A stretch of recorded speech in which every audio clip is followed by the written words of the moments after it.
सो आज बात करेंगे हम करंट डेंसिटी के बारे में। डेंसिटी क्या है और करंट डेंसिटी आगे चल के कितना इम्पोर्टेंट रहने वाला है उसके बारे में हम जब PYQ डिस्कस करेंगे उस टाइम पे मैं अच्छे तरीके से आपको समझाऊंगा। तो आज हम बात करेंगे करंट डेंसिटी के बारे में। करंट डेंसिटी है क्या, ठीक है, और करंट डेंसिटी का इम्पोर्टेंस क्या है वो भी हम चर्चा करेंगे। सो टाइम को वेस्ट नहीं करते और सीधा मूव हो जाते हैं।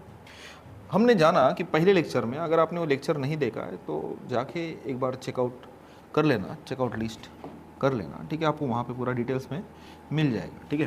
तो मैं क्या करता हूँ, एक कंडक्टर लेता हूँ, I will take the conductor. So this is a conductor, right. एक कंडक्टर लिया और कंडक्टर को मैंने कनेक्ट कर दिया सेल के साथ। तो आपको पता है सेल चुपचाप तो बैठेगा नहीं, definitely it will form the flow. So this direction में आपको मालूम है कि करंट जा रहा है। So this is the direction of the conventional current, ठीक है। बट अगर ये वायर के अगर मैं एक एक्सिस लेता हूँ ना, दिस इज द एक्सिस, तो इसमें से आपको पता है कि चार्जेस जा रहे हैं, ठीक है। These are the positive charges are moving like this. Actually ऐसा जाते नहीं तो दिखते किसको है, ठीक है। तो हम खाली इमेजिनेशन कर रहे हैं, चार्जेस ऐसा जा रहे हैं, तो इसी डायरेक्शन में हम देख रहे हैं कि करंट जा रहा है, ठीक है, गुड। बट इसके अपोजिट डायरेक्शन में जो छोटे वाले चार्जेस अपने इलेक्ट्रॉन वो भी तो जा रहे हैं, राइट।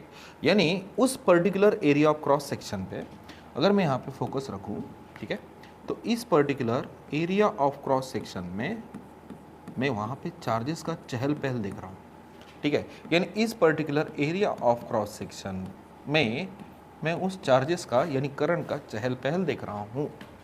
यानी द करंट, तो what do you mean by the current density, you no.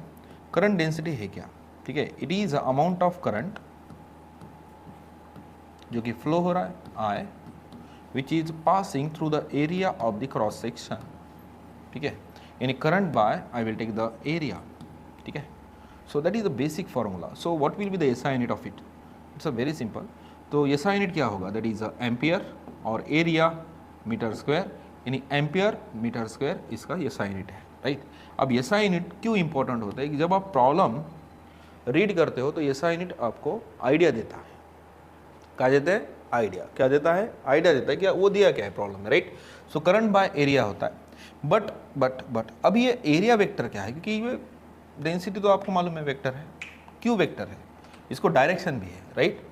इसको क्या है, डायरेक्शन। अब डायरेक्शन क्यू है, अब डायरेक्शन समझाता हूँ। Now this is the area of the cross section, area of the cross section है,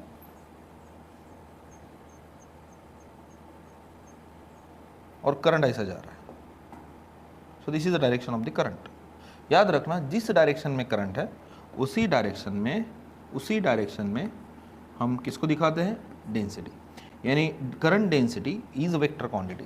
जिस डायरेक्शन में करंट उसी डायरेक्शन में हम किसकी डायरेक्शन दिखाते हैं, करंट डेंसिटी के। But current density Q vector है और एरिया वेक्टर क्यूब। चलो मान लेते, मैं आपको समझाता हूँ। Now this is a water is flowing like this, water ऐसा फ्लो हो रहा है। This is not a direction of electric field, this is a water, right. अगर मैं हाथ ऐसा रख दूँ तो मेरे हाथ के साथ इसका कोई इम्पैक्ट नहीं हो रहा है मैक्सिमम। बट अगर मैं हाथ ऐसा कर रहा हूँ तो maximum lines of force which are crossing too much on this area, are you understanding. So that's why we have to take the vector, हमें लिखना पड़ता है वेक्टर को। अब कैसे समझाऊँ आपको, ठीक है। So this is the area of the cross section जो इस डायरेक्शन को डिफाइन कर रहा है, ठीक है। तो as a area, the direction of the area is changing, the linkage is also get changing. It is like quite familiar with the electric flux, you know. ये familiar है, electric flux के वैसा ही है, but electric flux जैसा नहीं, ठीक है। So are you understanding? So this is the electric flux. अब electric flux है, if I take this is the positive charges here, अगर मैं यहाँ पे पॉजिटिव चार्जेस लेता हूँ, यहाँ पे नेगेटिव चार्जेस लेता हूँ, so definitely this is the direction of the electric field. और इलेक्ट्रिक फील्ड क्या है, that is nothing but the electric flux which is link with the area, right. अब जो वेक्टर मैंने प्लॉट किया परपेंडिकुलर उस एरिया के साथ, so that is called as area vector. कौन सा वेक्टर, एरिया वेक्टर। यानी वो एरिया वेक्टर, याद रखिए ऐसा है एरिया वेक्टर, ठीक है, उस इलेक्ट्रिक फील्ड के साथ समथिंग क्या बना रहा है, एंगल। सो दैट्स वाई यहाँ पे अगर मैं इधर लेके जाऊँ तो फ्लक्स इज इक्वल टू, हम लिखाते हैं it is E vector dot A vector, right. So we have to take the dot product here, which product, dot product. Similar ही इधर वैसा ही कंसेप्ट है। अगर करंट फ्लो हो रहा है चलो डायरेक्शन यहाँ पे, चलो मैं यहाँ पे लेता हूँ, ठीक है। So this is a area of the cross section, और now this is a current is a passing, ठीक है। Now this is the direction of the current, और जिस डायरेक्शन में करंट है उसी डायरेक्शन में हम क्या दिखाते हैं, current density. But area vector तो थोड़ा अलाइनमेंट अलग है ऊपर के डायरेक्शन में, right. So this is a area vector.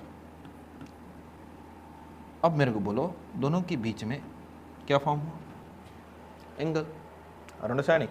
तो करंट की वैल्यू मैं इजीली निकाल सकता हूँ, ये इधर मल्टीप्लिकेशन में डाल दो, एरिया वेक्टर को हमने लिया, तो I इज इक्वल टू, मैं ऐसे लिख सकता हूँ, that is a J vector dot, अगर एरिया चलो मान लेते हैं DA, ठीक है। So I will take the DA vector. So इसका क्या आएगा, that is a J into DA into which theta, cos theta. So current की वैल्यू हम निकाल सकते हैं, ठीक है, हम निकाल सकते हैं अगर ये टर्म मेरे को पता हो। Clear. So this is a quite concept of the current density. So this is the concept of current density. Current density क्या है कि जब मैं उस वायर के area of the cross section पे फोकस रखता हूँ, जिस डायरेक्शन में करंट जा रहा है उसी डायरेक्शन में हम क्या दिखाते हैं, करंट डेंसिटी दिखाते हैं, यानी amount of current passing through the area of the cross section of the wire. So current by area vector, but if you take the multiple, current is a scalar, so that's why we have to take the which product here, dot product here, which is quite very familiar with the what, electric flux. but अगर electric flux आपको जमता नहीं है तो बहुत hard की बात हो है, ठीक है, ये फिर डिफिकल्ट हो जाएगा आपको अंडरस्टैंड करना। तो कुछ भी नहीं, this is a concept of the current density. In the next lecture we will discuss about the drift velocity